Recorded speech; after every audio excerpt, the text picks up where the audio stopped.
Hey y'all, welcome to the What the Sub channel. I'm the Eclectic Blurred, and now we're going to be doing another eclectic review for episode 5 of WandaVision on this very special episode. Yes, that's the title of the episode. Before I begin, give this video a like, subscribe to the channel, become one of my eclectics. On this channel, we talk about a lot of different things, but for this particular review, we're going to be talking about WandaVision. And before I begin, let me say this for episode 5. Oh my God. Ooh-wee! I love this episode. But if you've been following along with my other videos, you know how much I love this show. You know how much that I love the character Wanda in the MCU. I love that Elizabeth Olsen has really been embodying this character. She's been doing so well. I started liking her way before then. Like I said, since they introduced her almost. But she's really been embodying the emotional part of this show.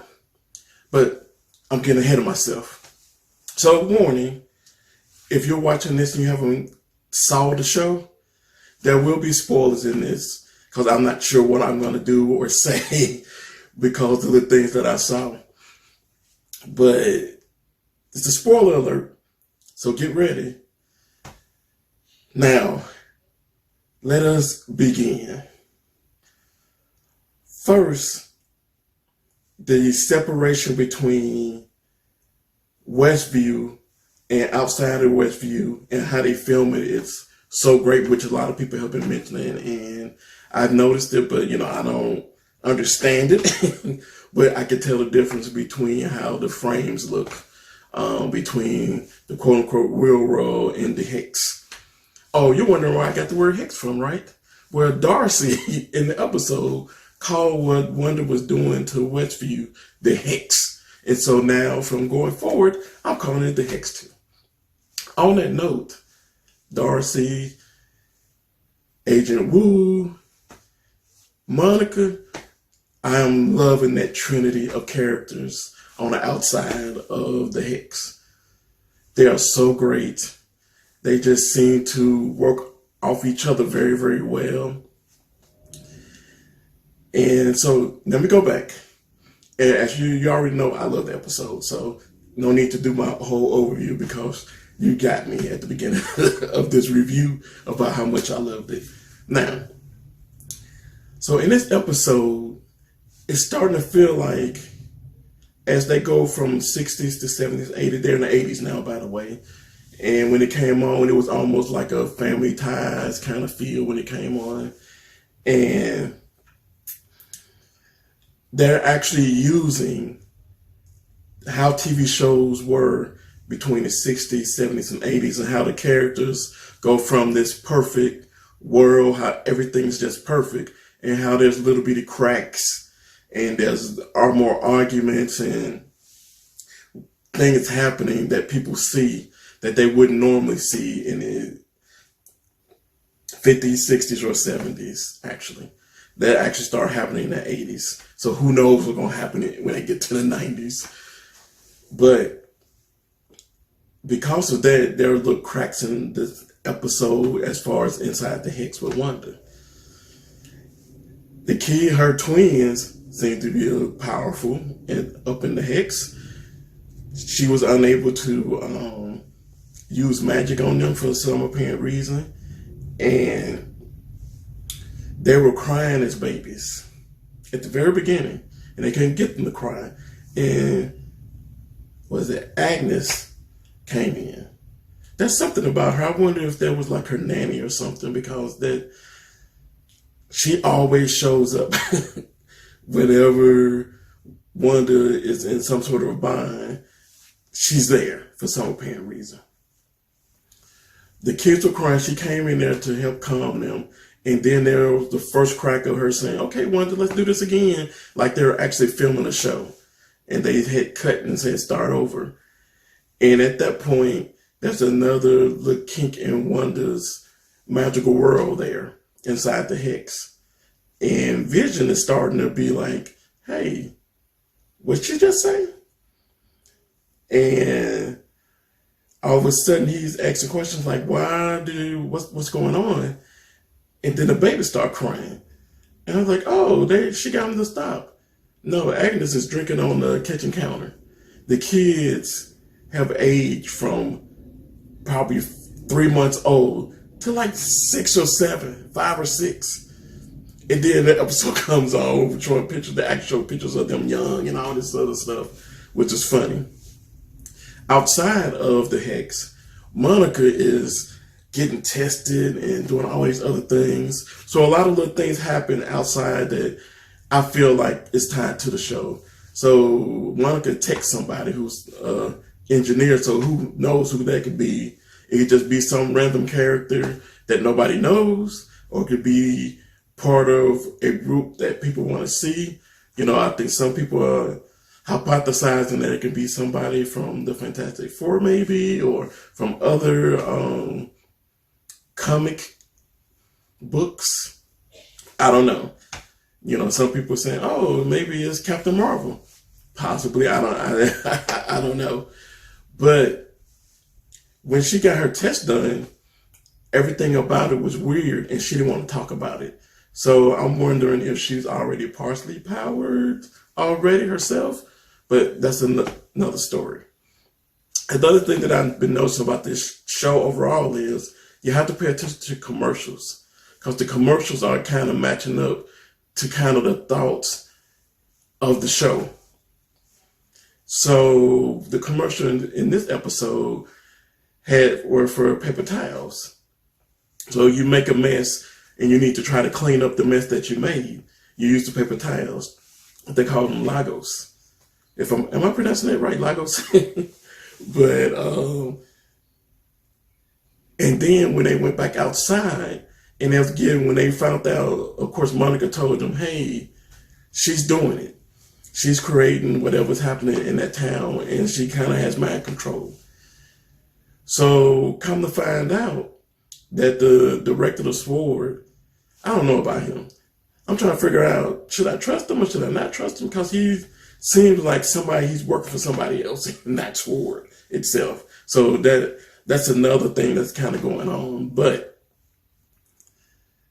he had Agent Wu kind of go over Wanda's background and everything, and it actually showed the scene when they were in that particular area, and she blew up the side of the thing when the guy was trying to explode.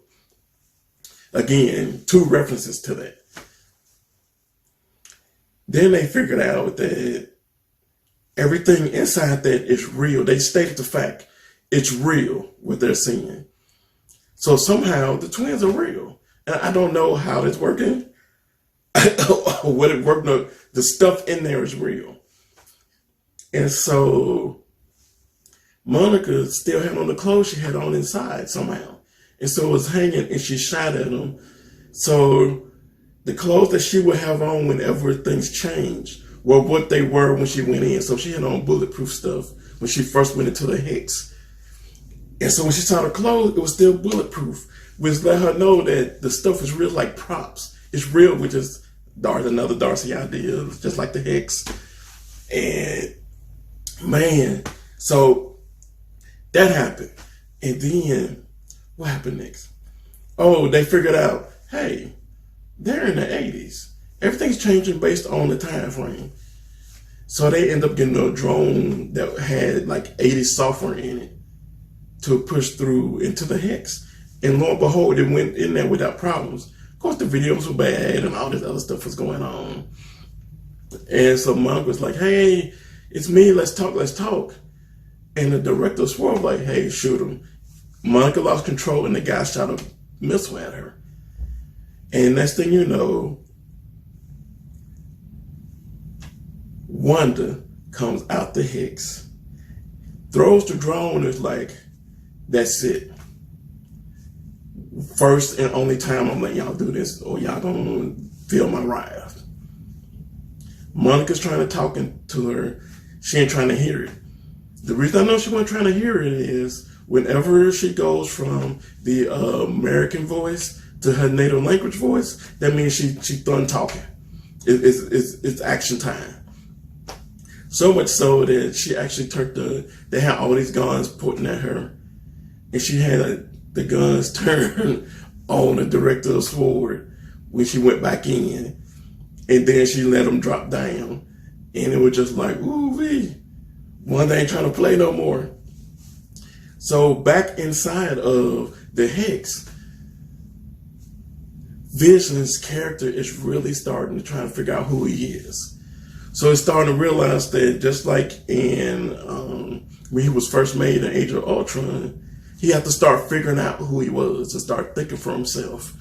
From not in Age of Ultron, but after Age of Ultron, Infinity War, and so and Civil War. So he had to start a little bit of thinking on his own and learning. And so now Vision is starting to learn and trying to figure out why he's there and what's going on in the Hex. An email from Sword somehow popped on their computer saying that Wanda's causing something in that Hex. And what do they want to do about it? Vision touched it and then touched one of the characters, I think Norm, and he snapped out of it temporarily. They were like, oh, what's going on? Then where's my phone? I need my family. And he was saying that Wanda's doing this to me. I don't like it. And then he touched him again and snapped him out of it. And, oh, I'm sorry. The kids got dogs and aged themselves in front of Agnes. And so Wanda is starting to get to a point where she's not hiding her magic anymore. So Agnes is just watching it in front of them. So now the twins are 10 now because they want to keep a dog. And when Wanda came back in, the dog was missing. And now the dog's dead. And of course, Agnes found the dog from eating some poisonous leaves. And the twins are like, bring them back to life. You can do it. And she was like, no, you can't do that. Yes, you can. You can do that. You can do that. No, you can't. You can't do that. And actually, like, can you do that? And then Vision walked up and said, do what? And they're like, the dog died, and they hugged and everything. And they, of course, they go to other scenes after that. One thing that I forgot to mention is when Wanda mentioned that Vision was at work, the kids were saying it's Saturday while he at work. And she's like, no, it's Monday. And they're like, no, it's Saturday. Does he not want to be around us? He's like, no, he love you. He just had to go in. And during some of those conversations, they asked, do you have a brother or sister? And she was like, yes, but he's a long way away. And so fast forward into all the point, Vision comes home. Wanda character has been all over the place emotionally. Remember, she's there. She's happy that the kids are happy with the dog. The drone comes. She comes out angry rather than blow everything up, but she didn't. She comes back in, has to go through grief of the dog dying with the kids and telling the kids not to use magic and to deal with it. And they're actually playing sad music while she's putting up the stuff for the dog. And Vision comes home and he looks perturbed. And while she said, he was like, hey, I talked to Norm. She was like, oh, great. And he was like, nah, I talked to the real Norm that's not being controlled by your brain. And she was like, what? And I'm not controlling it. And he's like, yes, you are. That's not right. And he was like, you can't control me like you everybody else. And she was like, you sure about it? Like she was trying to control him. And it seemed like it worked for like 10 seconds. Then it was like, we're not watching TV. We need to talk about this. So basically, it feels like she's starting to lose control of the entire Hex herself. And Vision is starting to grow and learn and figure stuff out because he cannot remember anything before the hex. They get into the other room, they start arguing so much that they throw in the air like they're about to have a a fight with magic fight with powers. And they're arguing, and then Vision's upset, she's upset, and it's just like, why are you doing this? I don't remember nothing from the hex. And she's like, I can't control everything. And she's like, yes, you can. Why are you doing this? And so Vision is highly upset. So she calms down for a minute, like, no, I did this for you. You're my husband. Those are our kids. So as he calms down, he was like, but are you controlling everything? Those people are hurting. And she was like, no, I can control every little thing that happens in here. You saying I'm telling people to go to the dentist, how to cut the yard? And he was like, he didn't say it, but he basically like, if the shoe fit, that's what it is. And she was like, no, that's not what it is. So her emotions going up, down, left, and right are great, which means that's what's going on in her mind. That's probably why she's using power over what's happening. That's why it's skipping into those eras, because different things start to happen. And from a TV standpoint, and now mentally she's all over the place. Doorbell rings. My first thought is, Agnes again? Who she's bringing up in there? Vision's like, okay, here we go. Who you brought? And she's like, I didn't bring nobody. I didn't do it. He's like, I'm a robot, bro, but because of what I've been saying, I don't trust nothing coming out your mouth right now. You know, in his calculations, I'm going to not listen to my statistics. From a general standpoint, like, man, I know what my mind's saying, what my heart's saying, you ain't right. So I don't believe nothing you're saying right now. So she gets up, walks to the door, opens it, and just stares. At the same time, Darcy is walking by the system that she had set up to see the episodes so they can kind of monitor what's happening. And she sees that Wanda is staring, so she sits down and like, what's going on? They'll show the back of the head. It's silver. Of course, at that point, I'm like, she brought Quicksilver back to life? When they panned the camera to show Quicksilver, it was the one from Fox, the X-Men Quicksilver, not the one from the MCU. In same character and everything. I was like, what? Are we into the multiverse now? Is that what happened? Are we multiversing right now? Is that a universe in the multiverse? So now you're saying that the X-Men franchise and every other franchise there is that Marvel owns can live in the same space because we're now in a universe where there's a multiverse. Is that what we're saying? But what really made me excited, about 2 or 3 weeks ago, I had a conversation on Twitter with some people, and they were showing stuff of the one from the Quicksilver from the MCU, and I had posted like, hey, he was great, but the Quicksilver that I love the most is from X-Men. And boy, they went ballistic on me, like, oh, he's not real, blah, blah. And I was just like, look, if you're looking for entertaining, he's more entertaining than that one. I love him better. And just like any speedster in any movie I've ever seen, how can you get shot when you're that fast? But again, whatever. That's neither here nor there. I just thought he was more entertaining. He's fun to be around, and I just liked him better. So when I saw it was him, I was like, booyah, he canon now. What? Now he's in the MCU It doesn't matter if he's a dream, if he's fake. I personally think because of what they said in the early episode, he's real. I don't know how he's real.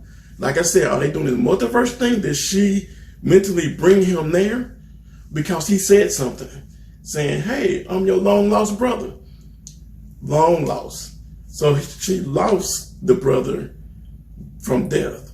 But in another multiverse, theoretically, one's alive and she mentally called him there. And all of a sudden, they're siblings. That was just so weird. So I don't know if it's real or fake, but it was definitely exciting and I love to see it. He even they're not even having him act like the one from the MCU, which was, kind of sad and grief-stricken. They're having him act like just like he did when he was in the X-Men movies. The exact same character, and I'm loving it. So that happened. Darcy's like, she recast her doggone brother. What the crap? No, of course she didn't say that. I'm putting words in her mouth. But still, that's basically what happened. And so I left there thinking,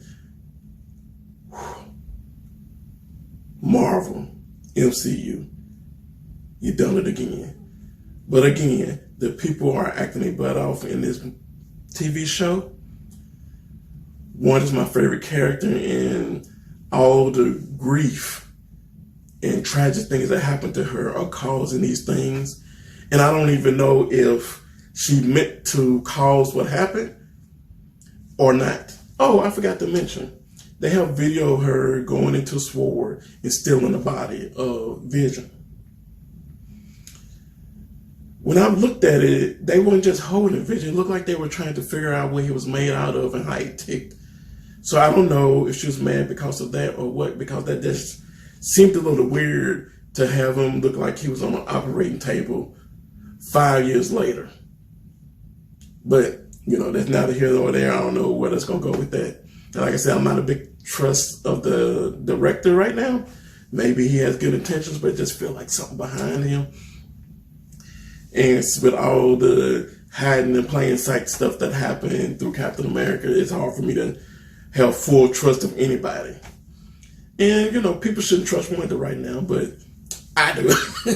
Because I like her. She's my character. So if she goes full Scarlet Witch, well, it is what it is. But if she flops back and forth, it is what it is. I don't know what she's going to do. I just feel like that she's kind of going a little crazy because of the grief that she has. She just wants some happiness in her life. And that's the basis of this show to me. But I love Agent Woo. I love Monica. I love Darcy on the outside. And Paul Bettany doing a good job too. Let me keep it. I'm liking Vision more in this show than I did in anything he's ever did. Let's just put it that way. And as far as Vision is concerned. But those three on the outside, when WandaVision is over, man, you can't give them nothing. You can't give them a show. And make sure it's on Disney Plus and not ABC or, Hulu, Disney Plus show that's filmed similarly to this with the budget. But that's my full review. And again, I love the episode. If you're not watching WandaVision, please go watch it. I know a lot of the MCU traditionalists hated the first 2.5 episodes. Now they probably thinking, wait a minute, because those first episodes were very important to where we are today. That's why you have to watch from beginning to end. That's why it's different. It was bold from how they did and how they're doing it now. It's just a bold move for Marvel. And I loved it because now you can see the character development from episode 1 to episode 5, specifically in Wanda and Vision. But that's where it's at. And you have to watch that show. I'm just telling you. You have to. If you're an MCU fan, I'm sorry. If you're an MCU fan, you need to watch WandaVision. So, that's another eclectic review for y'all. Before I go, you can follow me on Twitter at Blur Eclectic. I have a lot of fun on Twitter with other people, other blurs, with people from overseas, with wrestling fans, with sports fans, TV fans, theme park fans, and I'm the eclectic blur, so I like a lot of different things, but I have a lot of fun on Twitter as well. So if you want to come follow me there, I'm at Blurred Eclectic. If you want to follow me on Instagram, I'm at the_eclectic_blurred. This YouTube channel has a page on Facebook at What the Sub. And lastly, if you want to see what's in our merch shop, you can go to eclecticblur.weebly.com. And I believe that's it. Thank y'all for coming. Whew. Man, I'm wore out just from this review. I'm still excited. I can't get it out of my mind. I'm so excited about the direction of this show. But that's it for this eclectic review. Like I said last time, we're going to be doing other shows. Specifically, we're going to be doing Once Upon a Time soon, and we're going to be doing Stranger Things soon, both season 1s. Thank y'all again for coming. Again, give this video a like or subscribe to the channel. Thank y'all for coming. I'm out.